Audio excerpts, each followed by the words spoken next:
See, you know, I don't know this stuff. Well, we'll be able to keep you posted. Hey, folks, welcome to Moose Live broadcast number 11. Hey, thanks for stopping by. And, of course, having some great information. Now, so far, Javier. Hey, buddy, Javier. It's been so long. Thanks for tuning in. You didn't get enough of me in Kauai? I mean, seriously, I would have thought that'd been enough. But thanks for stopping by. Let's see here. What's happening? Well, first of all, I am coming from, where? I'm coming from Oregon. I'm here with my good friends. I've got, on that side, that's Richard. Say hi, Richard. Hello. That side, my good friend, great shooter, Eric. Hello.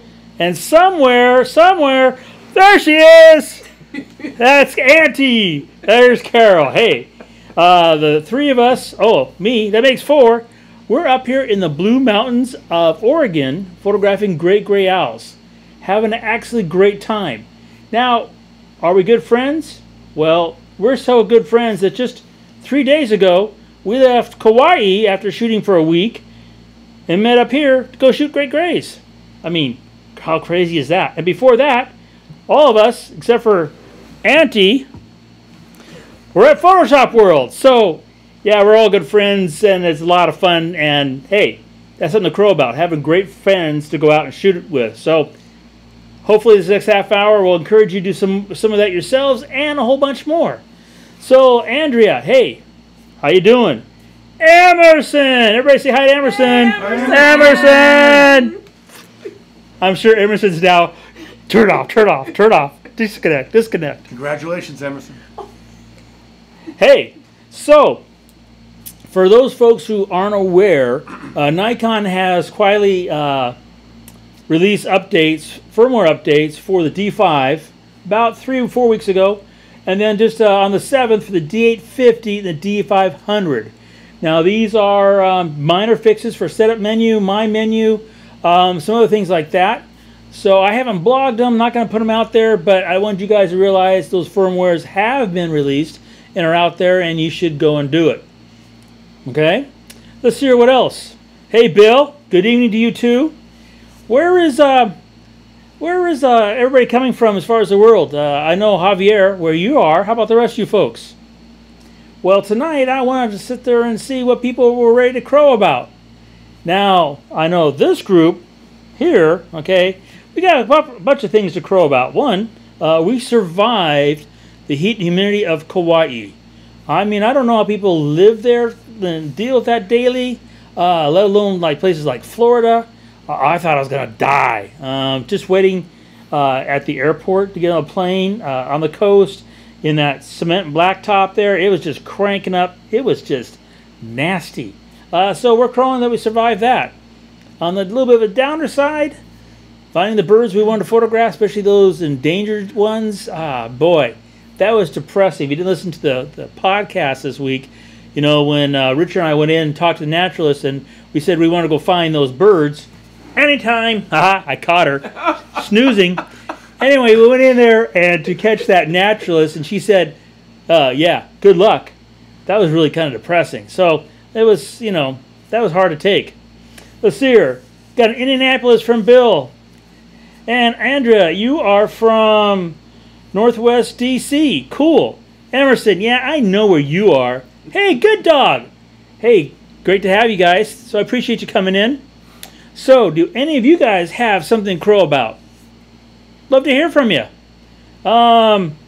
James. Moose, see you at Photoshop World August 2019. Outstanding. Yes, if you hadn't heard, Photoshop World will be back to two next year, as Scott would say. Two. Yeah, just as obnoxious as Scott would do. Two, you know. Photoshop World's next year, which is great.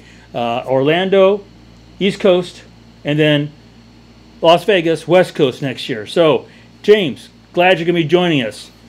Hey, Roy from Down Under. It's great to see you. Glad you're here. Well, at least see your text. So, I have my best friends back here. All three of them really great shooters.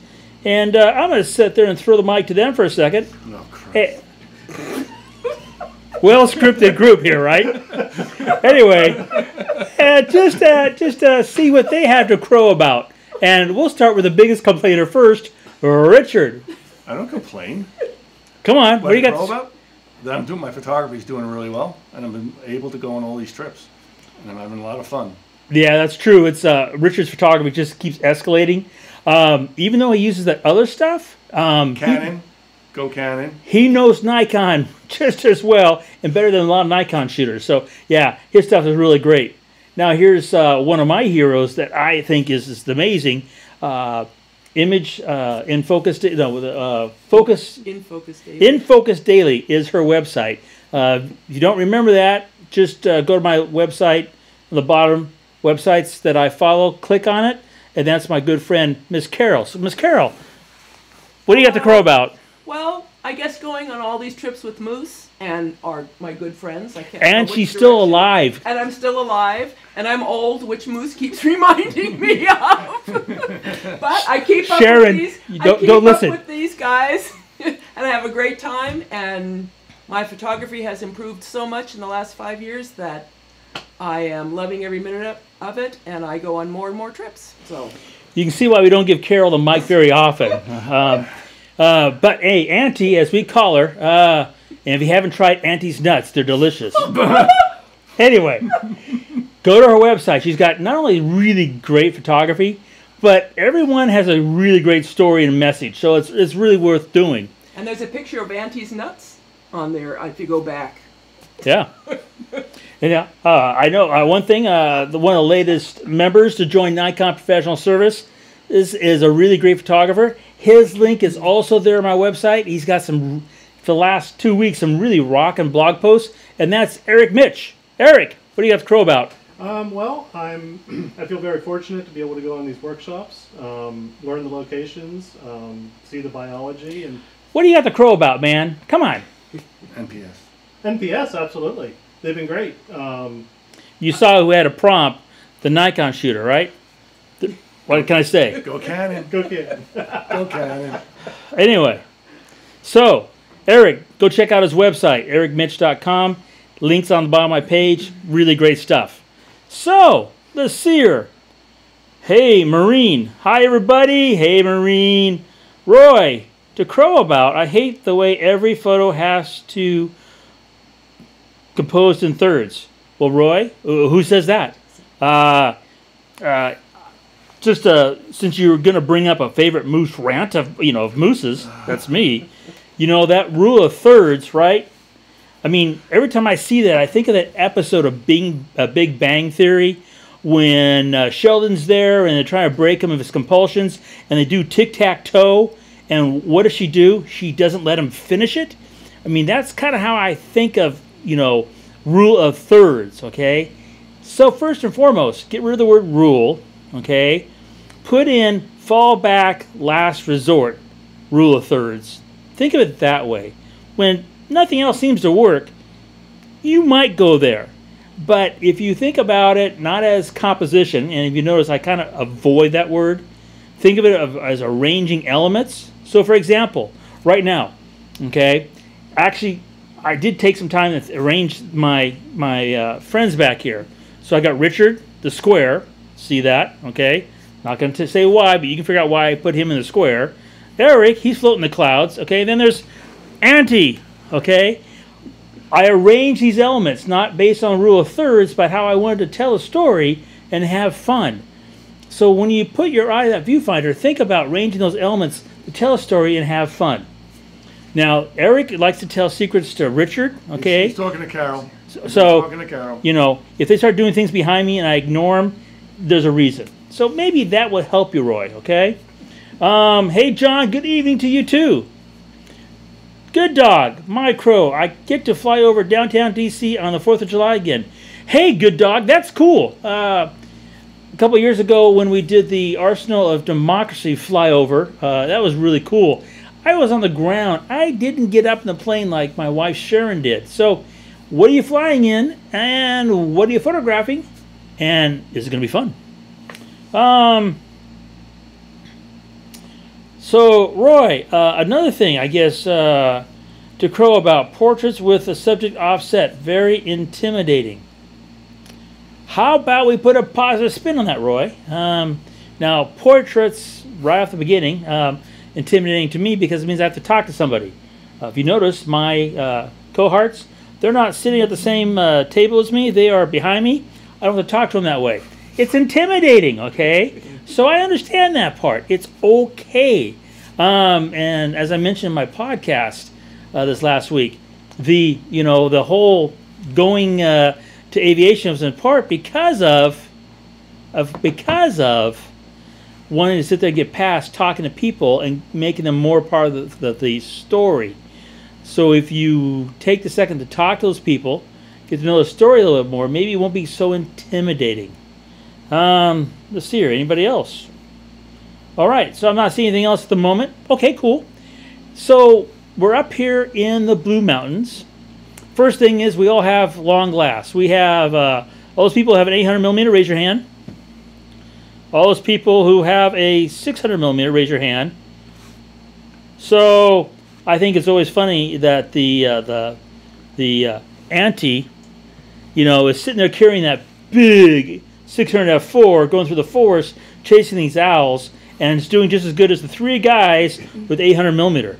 Yeah. Okay. So I mean that's a pretty good crow to it. If you got to think about it, if I'm not gonna say her age on television. On television, but let's just say that cameras were steam powered when she started this. Yes. Okay, just saying that if she can put that 600 f4 on her shoulder on the big Gitso and keep up with us guys, for those owls, that should encourage all of you.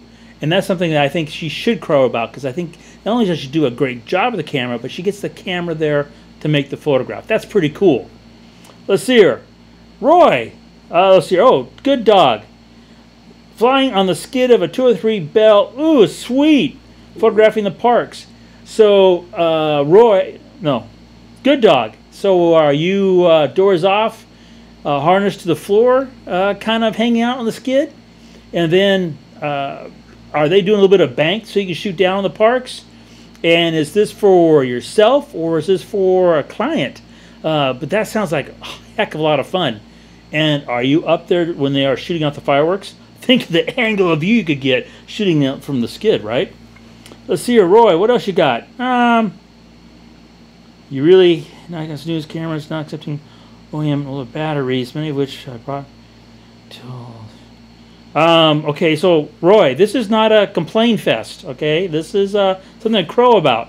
And if the batteries don't work, what can I tell you? I only use Nikon batteries for two reasons. The main one is I want Nikon to stay in business because it means a lot to my business. And if those batteries don't work, there'll be a couple of reasons. Don't know if you remember the days of the D1. Yeah, when the battery contacts were kind of exposed on the end, and if you drop them into your pants pocket and you had your keys in there, it would start a fire, and it did many times. So part of the reason they do that is for our own safety. And of course, part of it is simple economics. So yeah, I'm sorry that that's a problem. But yeah, how about let's keep it on the positive, all right? I'm not going to sit here and start doing a complain fest. Let's see here. What else we got going? I wonder how many of you out there were at Photoshop World, and I actually got to meet and say hello. I know about 6 or 7 of you came up and said you watched this broadcast, and I was grateful. And we talked about getting more people to watch it, and I really would love more people to watch the live broadcast. We could do a whole lot more. So now that I've got my friends back here, and they can't really go anywhere because I locked the room door. We're in my hotel room here in Pendleton, Oregon. I want to sit there and really put them on the spot, and each one of them, I want them to crow about what picture they took last week in Kauai, be it bird or landscape or whatever, even if it was their schnapps drink at the bar. I don't care what. Schnapps. You can see, who sit there and put that on their blog, right? Auntie. Okay, so I like each one of them to just to kind of explain the photograph they thought was not necessarily the best, because I don't like that term, but the one that means the most to them from their trip. And this time I'll start with Eric over here.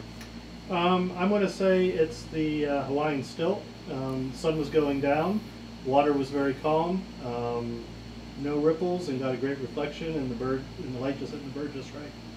That was a great moment. We are all out there, finally found some stilts. Really hard to find. We only found one pond on the island that had any, and that was a really special moment. Eric did a great job of it. You can see it on his website. So yeah, I have to agree with him. That was a cool shot. How about you, Carol? My favorite was the nene, the Hawaiian nene, Hawaiian goose, which is also endangered. And that same time, we were photographing the stilts as the sun was going down. A flock of a dozen maybe came in, landed right in front of us. Could not have been a more perfect setting. It was spectacular, and we were able to photograph them for 20 or 30 minutes. It was phenomenal, and to see those birds, I never thought I'd be smitten by a goose, but I was. So. And the fact that you were in the right spot at the right time Yes, to land exactly. We want to talk about that amazing moment. Moose got us to the exact place. We were in a line, and he says, "Okay, Carol, there they are. Turn very slowly," because I was in front, and I managed to turn slowly enough that they didn't leave. And everybody got arranged so we could all get great photos of them. So that was very cool. It was phenomenal. And we stopped shooting because the sun went down. The sun went down. Yeah, we had no more light. Yeah, and when we had to stay until we didn't want to flush them, and so we stayed and enjoyed them for a while. It was very cool. But of course, any bird that's called nene, right? And of course, the stilt. Hey, its Hawaiian name is oh. Yeah, it is. It's got a great Hawaiian name. Okay, so Richard, how about you, bud? Well, actually, I was going to tell Carol's story. Oh well. Yes, but I can't. So second best would be, I think, is the picture I didn't take was the chickens and the roosters. They're all over the place.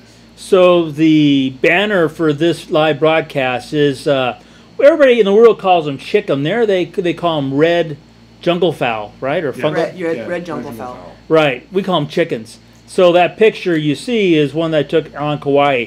And I've been getting a lot of ribbing from my good friends here because I said no chicken shots. And, of course, I had to put one up. But it only worked with, I knew the title, Crow About. So I think you guys had all good ones. So, Gord, hey. Hi, good to see you. David, any suggestions for great places to shoot near the Oregon coast going first week of August? If I had just one place, I would talk about going to Bandon, Oregon. And at Bandon, you have the Cocoa River Lighthouse, you have Short Acres, you have the Haystacks at Bandon Beach. So you've got lots and lots of great shooting right there out of Bandon, Oregon. So that'd be the one place I would recommend. A lot of people like to go to Thor's Well. Thor's Well is kind of a mixed bag. It either is really great or really sucks. It's no in between. And then you got lots of lighthouses. But Bandon is a great place to work out of. Good dog. I shoot for a National Park Service unit. I'm sitting in the door, feet on the skid with a gunner's belt tied to the floor to ply out with bank or orbit if I need. Oh, good dog. That sounds like heaven to me. I mean, hot dogs. I love it. Curious, what body are you shooting and what lens? And are you autofocusing or manual focusing? Some people don't know the difference and why you might or might not do something in that scenario. So, love to hear your answers. Gary, hey, late again? I didn't know you were late before, but I'm glad to have you. So, welcome. The Seer. Thor's Well, Andrea says, Thor's Well, you have to get right on the rocks to get the shot you usually see in pics. So, Andrea, if you go to Scott Kelby's blog, and I'm going to say it's probably been 2 years, maybe 3 years ago, Scott and I and our wives were there. He's got a great story of how he and I were out there shooting, and one of us came back dry as a bone, and the other came back soaking wet. And you might guess who was soaking wet and who was dry. So, yeah, right rocks for a lot of reasons are important at Thor's Well. Cool. Let's see, anybody got anything else going on? So, one thing I want to crow about is a blog post I put up today on our gorgeous C47. It is 434950. That's the serial number. The first two digits, 43, indicate the year of manufacture. And it is. It didn't have any real nose art or name when it flew in World War II. We've not. The pilot that flew it has passed away, but we have talked, interviewed his son, and his dad didn't name that plane. So we gave it a name and put some nose art on it. And I thought I'd first of all crow about how cool the plane is looking. If you look at the NormandyBound.com website, you can see how we first saw it, and now it's got its first coat of its final green that came out of the factory. And we've given it the name, well, I shouldn't say we, the owner of the plane gave it the name Hit and Miss. And Miss being MS for, a lady, not, necessarily anything else. But Hit and Miss, we gave it that name because it was the lead plane for Operation Varsity. It's a real kind of depressing World War II story. But it was the lead plane, and it got the name. We named it Hit and Miss because all the planes around our plane was shot out of the sky, and the only one that survived was ours. So it's called Hit and Miss. And the project's going great. I was there for a few days this month, and Brent was down there for 4 days filming. Boy, just lots of great stuff. So if you didn't check it out, go to NormandyBound.com and look at the progress that's going on. It's really cool. Let's see here. Good dog. We're a Nikon unit. Good on. And D800, okay, D810, 72, mostly shot manual, but started out shutter priority. Okay, that's your exposure mode. I was actually talking about your focusing mode. But hey, that's cool. I like that. James, going on a cruise up to Alaska on the 20th, bringing my D850, 2470, and my D4 Tamron 150 G2, planning 3 ground trips from the cruise. Think I have the right lenses to cover the trip? I don't know if I'm the right person to sit there and answer that question for 2 reasons. One, most of my time, almost except for one occasion, I've always done my own thing in Alaska. So I've put myself in the right place at the right time, and that makes a big difference in lens choice. I've been going to Alaska for about 30 years now. And a number of years ago, I went on an Alaskan photographic cruise on the Inland Pass. Yeah, I'm not a cruise ship kind of guy. Can you imagine me in one of those little cabins? It was like, the whole time. And it didn't work out. And then when I was let offshore, you're with a mob. And I'm not talking about from your cruise ship. I'm talking about from the other 5 cruise ships. They're all tied up at the same time as you kind of do the route. So in wildlife photography, there's a one simple adage. Go out with your longest lens or you come back short. And when you're in that cruise mode with all those cruise folks, you got to realize that getting close to critters, if that's your goal, you've already got a huge, distance to cover because of those crowds. So I'm not sure 7200 and 2870 is really going to do the job. I went with my 400 2.8. Even that was too short for a lot of stuff. Now, I would really look at your itinerary, see where you're going, and then look at the photographs that have been taken those places at that time of year, see what lenses people used, and then maybe that will help you decide what's the best lens for you and your cruise. Hope that helps. Mark Cherwood, how you doing, bud? Boy, are you like into basketball season, bud? I mean, really? I mean, boy, you were tweeting like crazy during the playoffs. Good to have you, and I hope you had a great time with name block.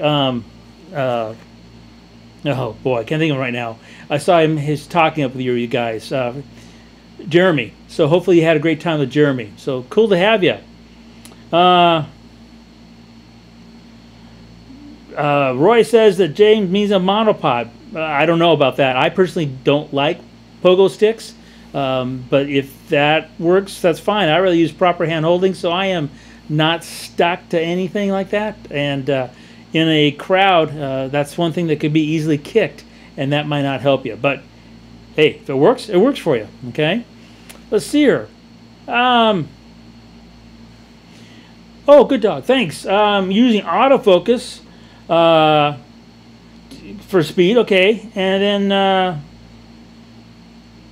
cool. So I'm not sure. Can you guys even see the top the chat scroll? I never have gotten that answer.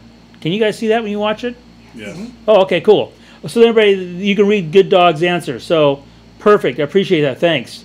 Yeah, Jeremy, amazing time. Very cool. He seems like the perfect person for you, between both his spiritual belief and, of course, that photography thing. And by the way, Mark, some great stuff lately. Okay, love the flowers. That was a really cool shot you tweeted in the last like 24 hours. So very cool. Yes, in case you guys didn't know, I do look at what you guys put out there, and I might not remember your name, and like these guys, I don't remember their names, right? So anyway, yeah, those guys. I can't remember their name. But photographs, every photograph I see, I remember. It's just a weird thing about me. So yeah, you put stuff out there, I'm gonna notice it. So very cool. Let's see here. Well, we're actually, here's the thing. We're kind of getting down to the half hour, and we all just traveled here, kind of hungry. And that guy there, he gets really ugly when we don't feed him. So we're gonna keep it right to the 30-minute mark tonight. So is there anything else you guys have? Post it now, and we'll see if we can answer it. Does the gallery have anything they want to add to tonight's podcast since you have the moment? I'll give you the mic. Thanks for inviting me. Yes, thank you. It's been fun. Yeah, It's been fun. Don't do it again. So if you don't recognize these guys, we did a live broadcast in February from Yellowstone. That guy is the one over there, right there. He's the one that had the lampshade on his head. And, This guy over here, he's the one who didn't know quite where to sit. And this is the one who kept changing her clothes during the broadcast. So this is not their first time on camera. So they're accustomed to it. Well, Mark, thank you. We will have fun, folks. Thank you for tuning in. Wasn't a whole lot of great, tons of information this time. Just a little bit of fun, and that's okay. That's what it's about as well. If you do me the big favor, keep telling people we're doing these. We will keep putting them on, and hopefully bring out more and more information. So thanks so much for joining us. Say goodbye, guys. Bye. Have a good one, folks. Take care. Go out and make every click your story.